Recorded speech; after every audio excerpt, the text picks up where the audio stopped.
أعوذ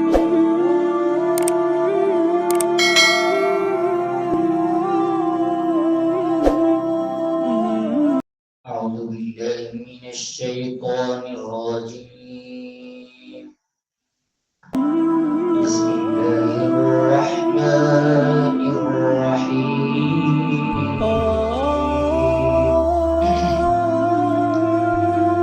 ألف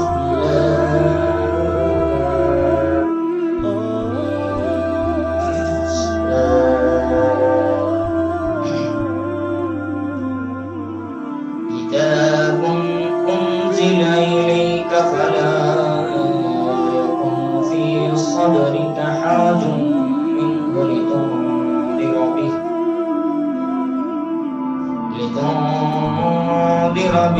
لتنذر به وذكرى للمؤمنين.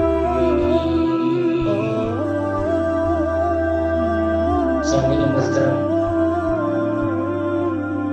سورۃ الانعام اللہ کے فضل سے مکمل ہو گئی ہے،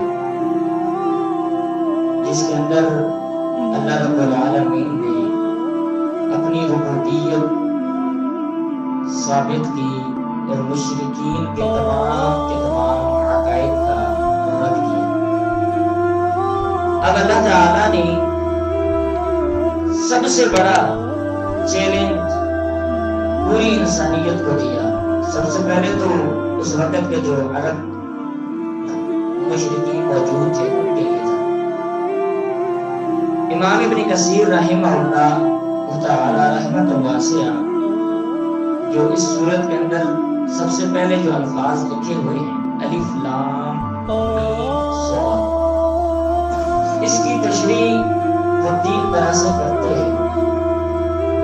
پہلی وہ کہتے ہیں کہ یہ الفاظ اللہ رب العالمین نے بطور چیلنج مشرکین کے لیے ذکر کیا کہ اے مشرکین عرب، کہ پوری انسانیت کو اللہ رب العالمین کہتے ہیں کہ جو حروف تہجی آپ اشعار کے اندر، آپ اپنے الفاظ کے اندر استعمال کرتے ہو، یہ وہی حروف ہیں الف لام میم اور صاد۔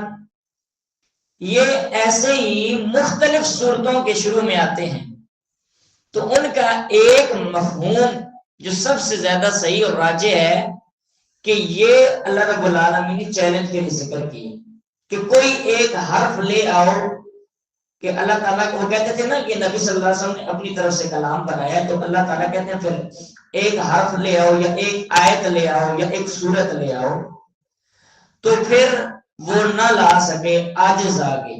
دوسرا معنی وہ کرتے ہیں کہ اس کا معنی یہ ان مشابہات میں سے ہے جو اللہ رب العالمین فرماتے ہیں کہ میں نے آیتیں نازل کی، کچھ محکم ہیں اور کچھ متشابہ ہیں۔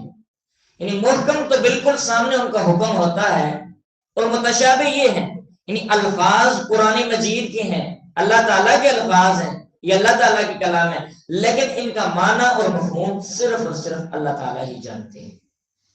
بہر آگے ان کو ایک کہتے ہیں حروف مقطعات بھی ہیں۔ مقطعات انہیں اس لیے کہتے ہیں کہ الگ الگ پڑھے جاتے ہیں، الف لام میم اور صاد۔ آگے اللہ رب العالمین نے عموماً جہاں پہ بھی یہ الفاظ ذکر کیے ہوں گے، پورے قرآن میں پڑھ کے دیکھ لیجئے، پوری تفسیریں اٹھا کے دیکھ لیجئے، ترجمے، کہ جہاں پہ اللہ رب العالمین نے یہ الفاظ ذکر کیے، اس کے بعد اپنی کتاب کا تعارف، وحی کا تعارف ذکر کیا۔ اور ویسے ہی اللہ تعالیٰ اس کتاب کا تعارف ذکر کر رہے ہیں کہ کتاب انزل الیک فلا یکن فی صدرک حرج،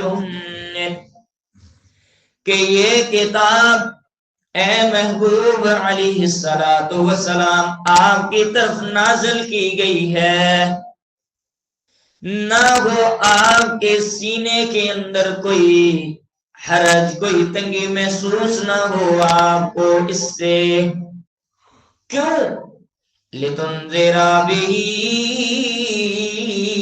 وَذِكْرَى لِلْمُؤْمِنِينَ، تاکہ آپ اس کتاب کے ذریعے لوگوں کو واعظ و نصیحت کریں، لوگوں کو خوشخبری جنت کی بھی سنائیں اور جہنم اور اللہ کے عذاب سے بھی ڈرائیں۔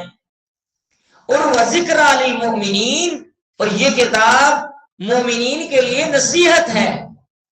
اتبعوا ما انزل الیکم من ربکم، تم پیروی کرو اس چیز کی جو تمہاری طرف نازل کیا گیا تمہارے رب کی طرف سے۔ وَلَا تَتَّبِعُوا مِن دُونِهِ أَوْلِيَاءَ، اور نہ تم پیروی کرنا اس کے علاوہ اپنے دوستوں کی۔ یعنی اللہ رب العالمین ہمیں یہ بات سمجھانا چاہتے ہیں کہ جو بات جس پہ عمل کرنا ہے وہ صرف اور صرف میری بات ہے، حتمی اور آخری میری بات ہے، میرے علاوہ کسی کی بھی بات کو آپ نے نہیں ماننا۔ اور قلیلا ما تذکرون، اللہ تعالیٰ کہتے ہیں بہت کم تم نصیحت حاصل کرتے ہو۔ اب اس آیت کریمہ سے بظاہر تو یہی سمجھ آ رہا ہے کہ اللہ رب العالمین کہہ رہے ہیں کہ میری بات مانو۔ نعوذ باللہ، رسول تو دوست ہوئے نا، کہ رسول کی بات نہ مانو۔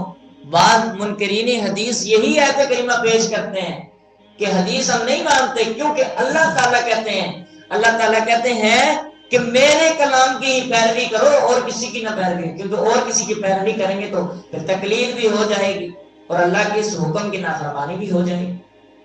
اس کے لیے اللہ تعالیٰ سورۃ النجم کے اندر اس کا حل بتا دیا کہ ما ینطق عن الہوا ان ہوا الا وحی یوحی، کہ ایک ہوتا ہے مرسل، دوسرا ہوتا ہے مرسل الیہ، کہ ایک اللہ تعالیٰ کی ذات ہے جو ارسال کرنے والا ہے، وہی بھیجنے والا اللہ تعالیٰ کی ذات ہے۔ پھر اس کو آگے سے لے کے جبرائیل علیہ السلام لے کے آتے ہیں، پھر کس کی طرف؟ نبی علیہ السلام کی طرف، اور نبی کریم صلی اللہ علیہ وسلم پھر آگے لوگوں تک پہنچاتے ہیں۔ پھر اللہ تعالیٰ نے اس بات کی وضاحت کی کہ ما ینطق عن الہوا، کہ یہ جو محبوب علیہ السلام آپ کو بات بتاتے ہیں، خواہ وہ میرا کلام پہنچائیں یا اپنی طرف سے جو بات آپ کو بتاتے ہیں، سمجھاتے ہیں، دین سمجھاتے ہیں، یہ خواہشات سے نہیں بول رہے، بلکہ کہاں سے بولتے ہیں؟ ان ہوا الا وحی یوحی، یہ تو وہی کچھ بولتے ہیں جو ان کی طرف وحی کی جاتی ہے۔